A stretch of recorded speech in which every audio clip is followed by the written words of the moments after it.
I think the global audience understands that China is a big country with a lot of people, but I don't think they really understand just how big or how dynamic the consumer market is here. When you talk about consumers in China, you're primarily talking about people who are sort of under the age of 35. That's the group that's really driving retail sales right now and driving all of that future growth.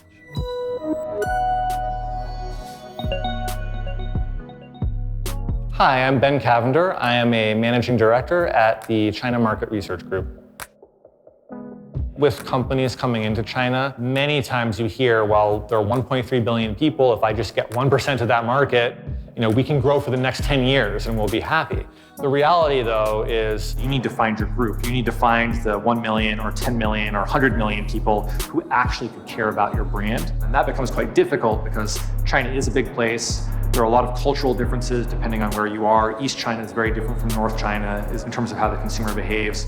So it's a really interesting, dynamic market, but it's also one that has a lot of nuance.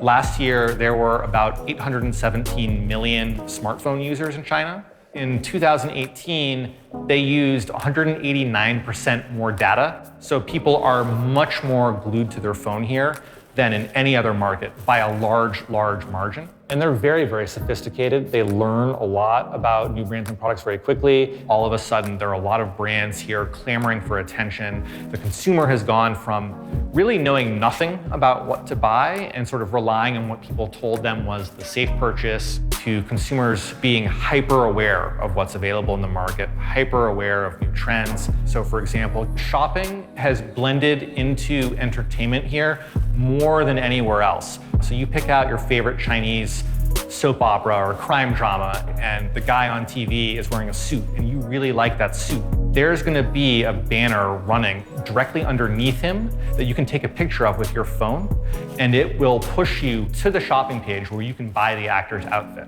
So there's no escape from shopping here anymore. You can be watching TV and shopping at the same time. I think at this point, China is where all of the future trends are happening. So in whatever market around the world, retailers or brands are thinking about the next new thing, they should probably be looking at China first. And so I think for brands, it presents an amazing opportunity because whatever you're doing, there's a way to make it work here. But at the same time, the market also moves extremely fast. And so if you're not willing to pivot, if you're not willing to do new things on a constant basis, it's also very easy to sort of disappear and be forgotten about.